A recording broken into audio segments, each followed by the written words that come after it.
Trust mutual fund के chief investment officer Mihir Vora साहब कार्यक्रम में हो रहे हैं शामिल। मिहिर सर, गुड मॉर्निंग, स्वागत है आपका।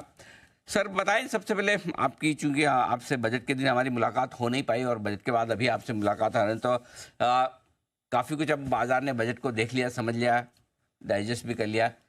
कैसा समझा जाए सर, अच्छा बुरा न्यूट्रल बजट? मैं कहूँगा ब्रॉडली स्पीकिंग न्यूट्रल बजट है। एक जो कह सकते हैं कि एक प्रेशर था शायद कि पॉपुलिस्ट टिल्ट देने का, क्योंकि हमने देखा था कि पिछले 3-4 महीने में 2-3 स्टेट्स ने काफी पॉपुलिस्ट स्टेप्स लिए थे, और जिस तरह से इलेक्शन के रिजल्ट्स में थोड़ा सा अनइवन था, तो ऐसा लग रहा था कि शायद बजट में भी थोड़ा पॉपुलिज्म का हिंट आ सकता है। लेकिन वो नहीं आया। फिनेंस मिनिस्टर ने फिस्कल जो प्रूडेंस थी, फिस्कल कंजर्वेटिज्म, उसको कंटिन्यू रखा, और मोरलेस मेरे ख्याल से कंटिन्यूटी का ये बजट था।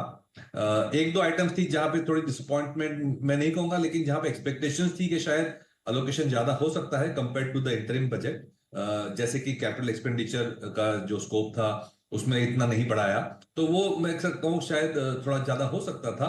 लेकिन ओवरऑल मैं कहूंगा प्रूडेंट और बैलेंस्ड बजट है, और I think back to business and back to the normal growth. जो स्टॉक पिकिंग जो करेंगे उस तरह की मार्केट के इम्पैक्ट होनी चाहिए इसकी। बिल्कुल ठीक बात है, तो न्यूट्रल बजट मानकर चले, लेकिन ये न्यूट्रल बजट तो आप ओवरऑल रख रहा है, मार्केट के लिए भी न्यूट्रल है? हाँ बिल्कुल। क्योंकि मैं कहूँगा मार्केट के लिए भी न्यूट्रल है, क्योंकि ऐसी कोई मेजर टैक्स चेंजेस नहीं किए गए हैं, एक्सेप्ट जो रियल एस्टेट में हमने देखा कि इंडेक्सेशन का जो बेनिफिट निकल गया, उससे शायद some section of the market is not that happy. Otherwise जो मैं कहूंगा कैपिटल एक्सपेंडिचर है वो बरकरार है, थोड़ा बढ़ सकता था। इनफैक्ट मैं कहूंगा कि 2-3 लीवर्स थे जो शायद फाइनेंस मिनिस्टर ने अभी मैं कहूंगा बफर की तरह रखे हुए हैं। फॉर एग्जाम्पल हमने सोचा था कि आरबीआई का इतना अच्छा डिविडेंड आया है, तो उसकी वजह से थोड़ी कैपिटल एक्सपेंडिचर या तो फिर कंज्यूमर रूरल सेक्शंस में स्पेंडिंग बढ़ा सकते हैं। दूसरा ये था कि जो टैक्स कलेक्शन भी आई है लास्ट 3-4 महीने में, वो बेटर देन एक्सपेक्टेड आई है, तो वहां पे भी थोड़ा अपने पास एक्स्ट्रा बफर था। प्लस जो फाइनेंस मिनिस्टर ने जो जीडीपी ग्रोथ अज्यूम किया था इंटरिम बजट में 10% का नॉमिनल जीडीपी ग्रोथ, वो उससे तो ज्यादा ही चल रही है जीडीपी ग्रोथ, तो काफी सारे बफर्स थे जिससे स्पेंडिंग शायद बढ़ सकती थी। लेकिन मेरे ख्याल से ये अभी उन्होंने अपने पॉकेट में रखा हुआ है, शायद अगर स्लो डाउन होती है कभी तो यूज हो सकता है। इसकी वजह से मैं कहूंगा न्यूट्रल है। मैं अगर मार्केट पॉइंट ऑफ व्यू से देखें तो जो सेगमेंट में हम एक्सपेक्ट कर रहे थे कि जो कैपिटल एक्सपेंडिचर हो रही है खास करके रेलवेज डिफेंस में, वो कंटिन्यू रहा। जो अनएम्प्लॉयमेंट और ट्रेनिंग के बारे में बात करी है, वो that was a pleasant surprise मैं कहूंगा। तो एक कहूंगा कि ऐसे कोई बड़े सेगमेंट्स या स्टॉक नहीं है जहां पे कोई डिस्प्रोपोर्शनेट इम्पैक्ट बजट ने किया हो, या नेगेटिव या पॉजिटिव। इसलिए मैं कहूंगा कि मार्केट के लिए भी ऐसा कोई माने मेजर इम्पैक्ट वाला ये सिचुएशन नहीं है। बात है, तो ये आपके लिए बड़ा इंटरेस्टिंग है, बाजार के लिए भी न्यूट्रल ही मानकर चलें बजट को। आइए सर, अब दो चीज़ें पूछनी है आपको। पहले तो ये कि जो लोग बजट के पहले थोड़ा प्रॉफिट बुक करके भी बैठे थे, सब लाइफ हाई पर चल रहे हैं, मुनाफा सबको हुआ है, सबको लगता है बजट खराब आएगा तो बाद में पैसा डालेंगे, या वैसे भी कैश लेके बैठे हैं डालने के लिए। अब क्या करें, डाल दें या भी थोड़ी और इंतजार करें? हाँ, तो उसके लिए हमें ग्लोबल और लोकल एनवायरनमेंट के बारे में अगर बात करें, because that will now decide the way forward.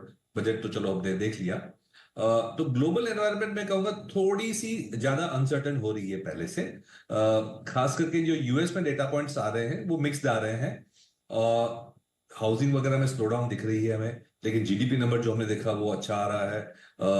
तो एक एक जो रेट कट की वहां एक्सपेक्टेशन है वो थोड़ी सी अनिश्चित है यूएस की, और इसकी वजह से हम भी देख रहे हैं कि हमारी जो आरबीआई की जो स्टांस है वो भी अभी भी इतनी लूज नहीं हुई है।